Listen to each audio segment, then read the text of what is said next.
Olá, estudantes, tudo bem com vocês? Hoje nós iremos estudar sobre a geometria e os números irracionais. Olha só. Bem, pessoal, na aula de hoje nós vamos tentar trabalhar da melhor forma possível para que vocês possam compreender o assunto, né?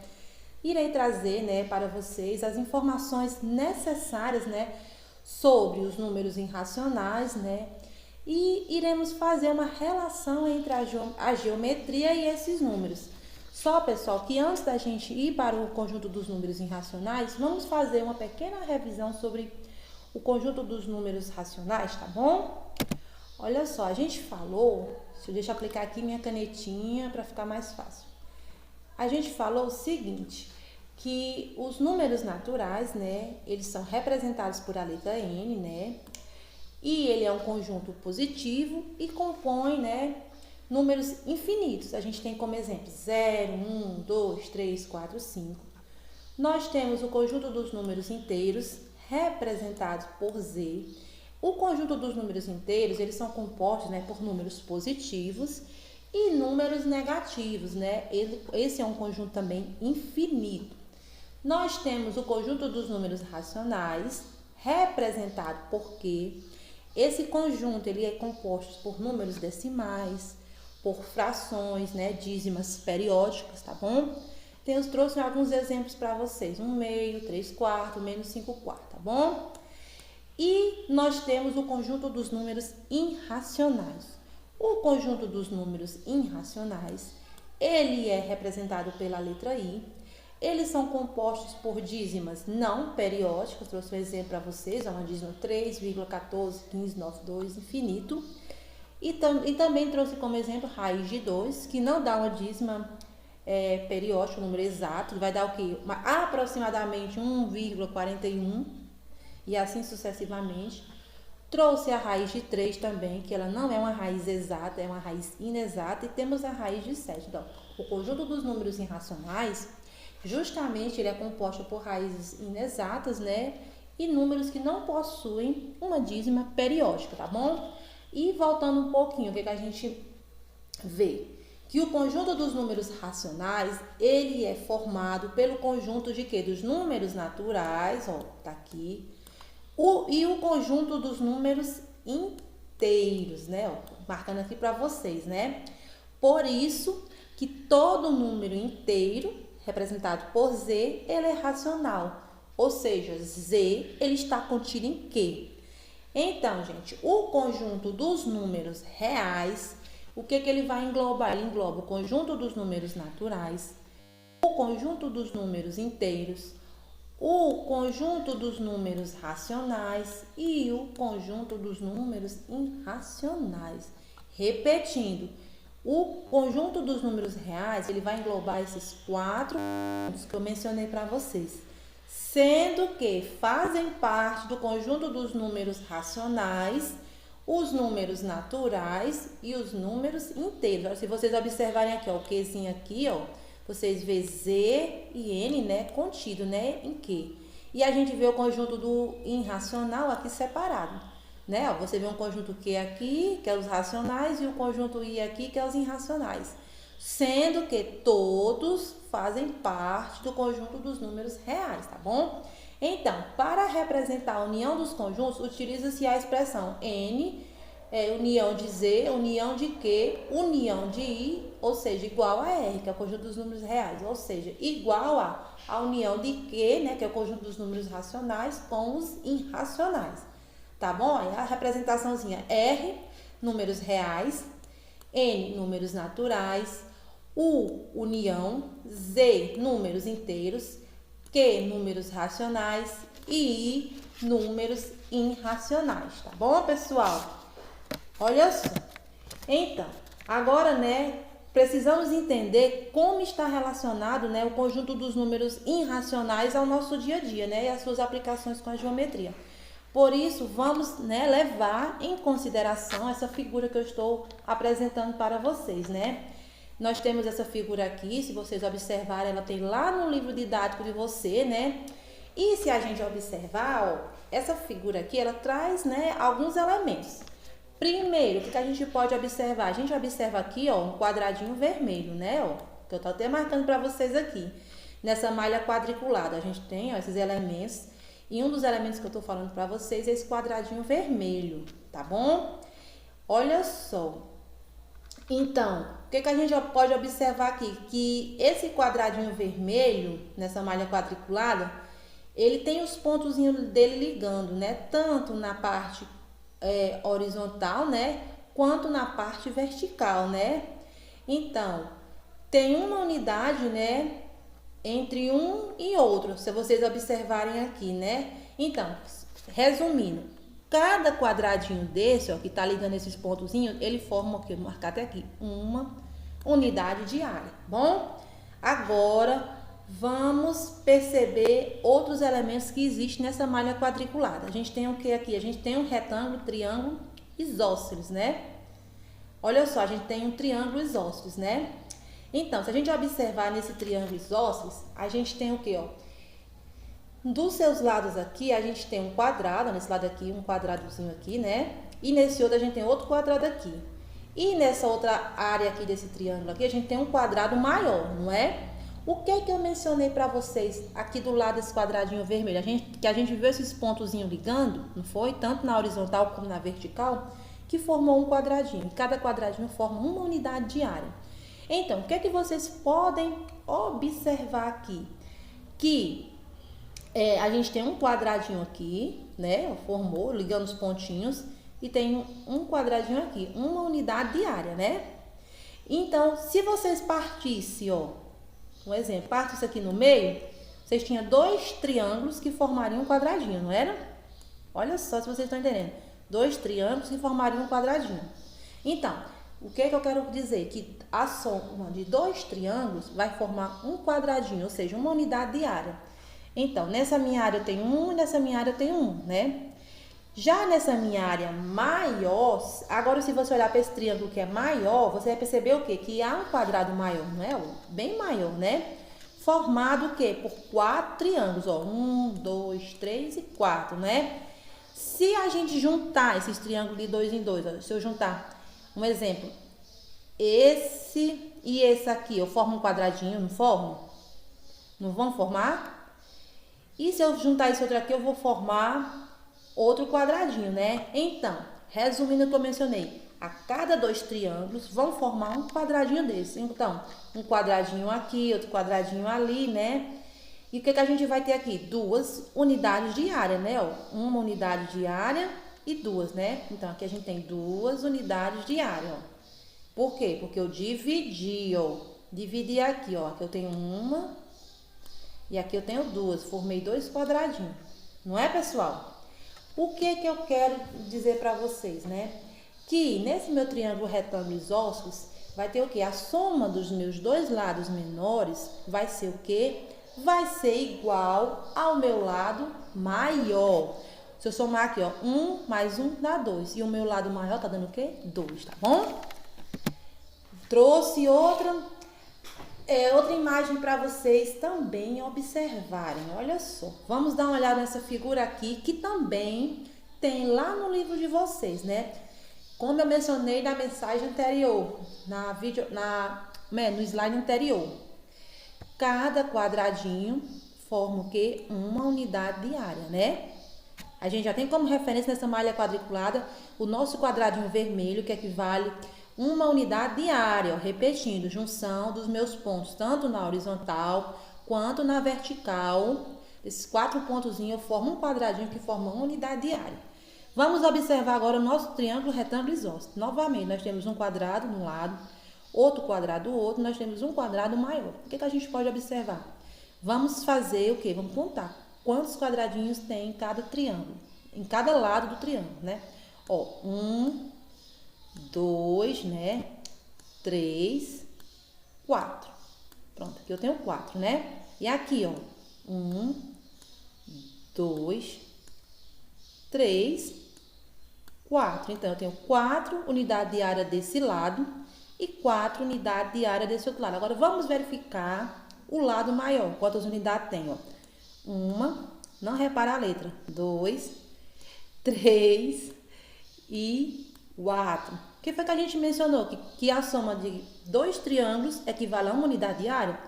Aqui eu tenho um triângulo, aqui eu tenho outro, né? Então, aqui forma 5.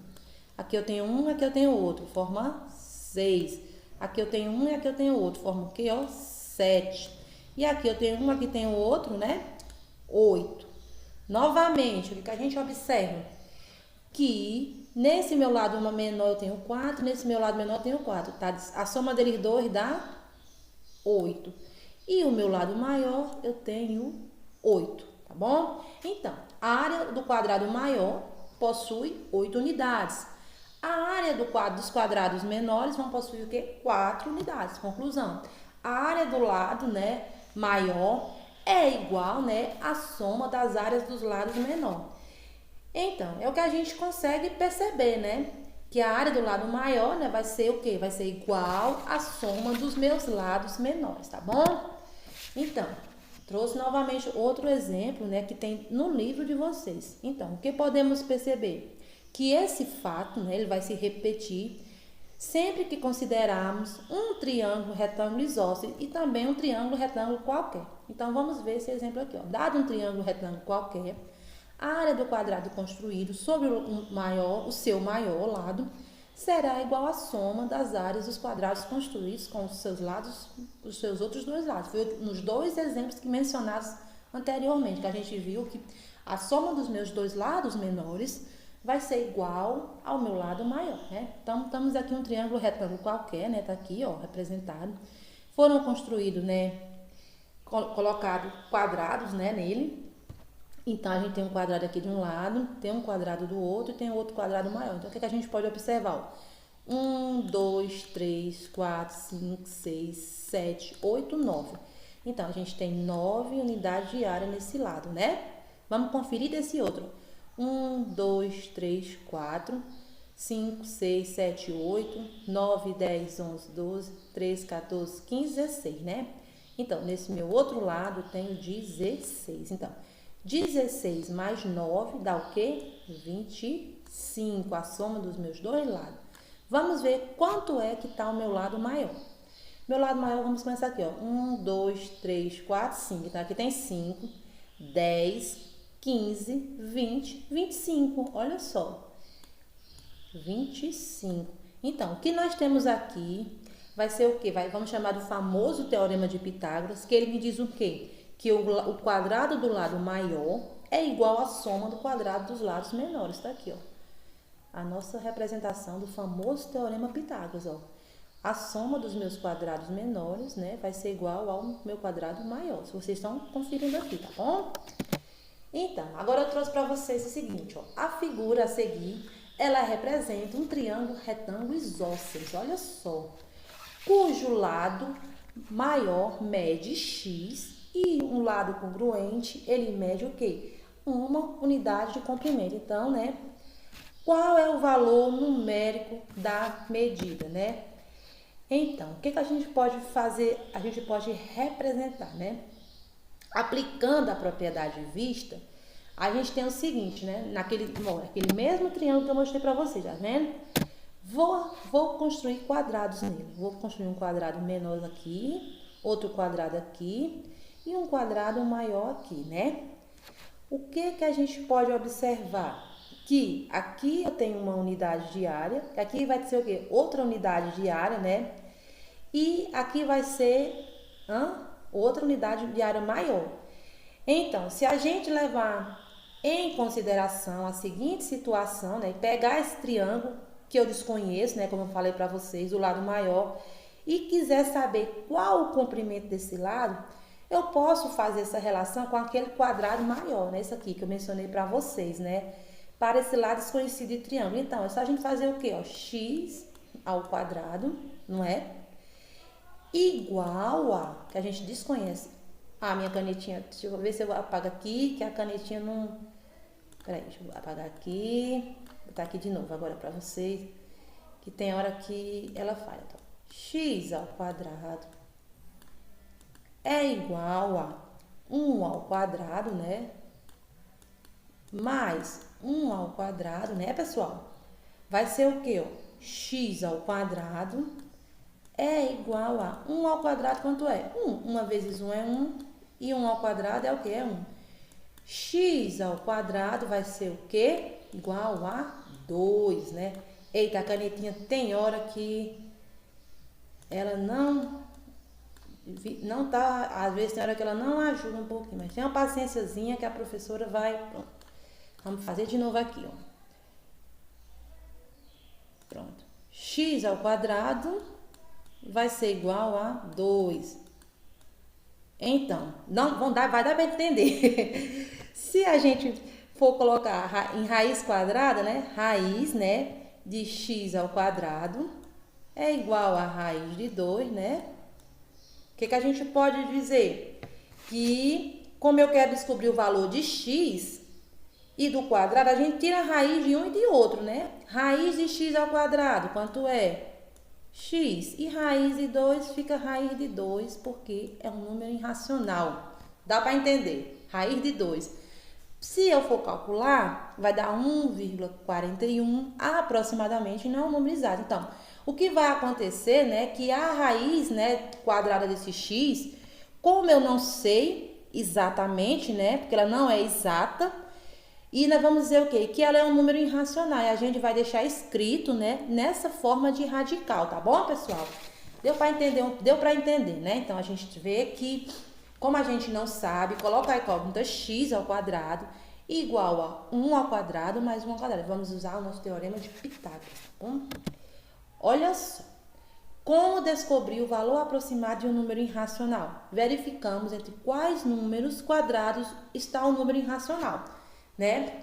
Por exemplo, né, nós vamos verificar aqui, ó, verificamos de qual número quadrado o nosso número está, por exemplo, raiz de 2, que é possível perceber que os números irracionais raiz de 2 e raiz de 3 estão entre 1 e 2, porque, olha só, 1 ao quadrado, ó, 1 ao quadrado vai dar 1, 2 ao quadrado vai dar 4. Então, raiz de 2 e raiz de 3, né, ela vai estar o quê? Entre 1, ó, entre 1 e 2, ó, porque 1 ao quadrado é 1 e 2 ao quadrado é 4. A mesma forma nós temos 3 ao quadrado 9, 4 ao quadrado 16. Quando a gente perguntar a raiz de um número, vocês vão ter que pegar aproximadamente qual número ele vai estar. Vai verificar qual número ele vai estar entre esse lado, tá bom? Então, vamos praticar para a gente ver um exemplozinho. O número 3, ele está entre os quadrados perfeitos, ó, 1 e 4, ó, porque 1 ao quadrado é 1, né? E 4 e 2 ao quadrado é 4. Então, para descobrir o valor da raiz de 3, vamos fazer o seguinte, ó. O que a gente vai fazer primeiro? 1, que eu já falei para você, que a gente vai tentar as possibilidades, né? 1,1. 1,1 ao quadrado é a mesma coisa. Eu não vou fazer o cálculo aqui, que demora muito. Que vocês fazem, ó, 1,1 vezes 1,1, que vai dar 1,21. 1,2 ao quadrado, que é a mesma coisa de 1,2 vezes 1,2, dá 1,44. 1,3 ao quadrado vai dar 1,69. 1,4 vai dar 1,96. E a gente vai tentando aproximar o número que dê mais próximo. Então, o que a gente chegou mais próximo aqui? Deu 1,8 ao quadrado, que vai dar o quê? 3,24. Porque se você botar 1,9 ao quadrado, ou seja, se você fizer 1,9 vezes 1,9, ele vai passar do 4, do 3. Então, vocês não podem passar, tá bom? Então, pessoal, o que a gente observou? Que a raiz de 3 ela vai estar entre 1,7 e 1,8. Olha só. Ó, pessoal, desculpa, não é 1,9, é 1,8, ó. Por quê? Porque 1,7 vai ser 2,89 e 1,8 ao quadrado é que é 3,24. Então, a raiz ela vai estar entre 1,7 e 1,8. É porque eu não fiz o cálculo aqui, deixei só a resposta a gente, tá bom? Ó, raiz de 3. Então, como vocês já viram que o número aproximado vai estar entre 1,7 e 1,8, que vocês já têm, agora vocês vão tentar aproximadamente mais outra casa após a vírgula, tá bom? Sempre para a gente ter um pouco mais de precisão, a gente sempre tenta 3 casas após uma vírgula. Olha só, a gente já encontrou a 7, né? O 7 após a vírgula. Vamos tentar agora o 1. 1,71 ao quadrado dá 2,92 e 41. 1,72 dá 2,95. e 84. 1,73 dá 2,9929. Olha só, bem aproximado. 1,74 já dá, ó, 3,0276. Já passou. Então, o que vocês podem observar?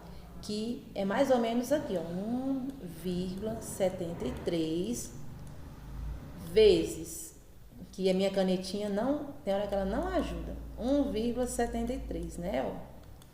E quando você fizer essa multiplicação, vai dar 2,9929. Se vocês fizerem 1,74 vezes 1,74, já vai passar. Repetindo, ó, vocês observaram que para mim buscar a raiz de 3, primeiro eu encontrei o que? Os quadrados perfeitos, que vai estar entre 1, né, e 4. Segundo, a gente vai tentando as possibilidades, começando 1,1 ao quadrado, até chegar no número mais próximo de 3, não pode passar, que foi o quê? 1,7. Pronto, você já encontrou o primeiro número após a vírgula, que foi o 7.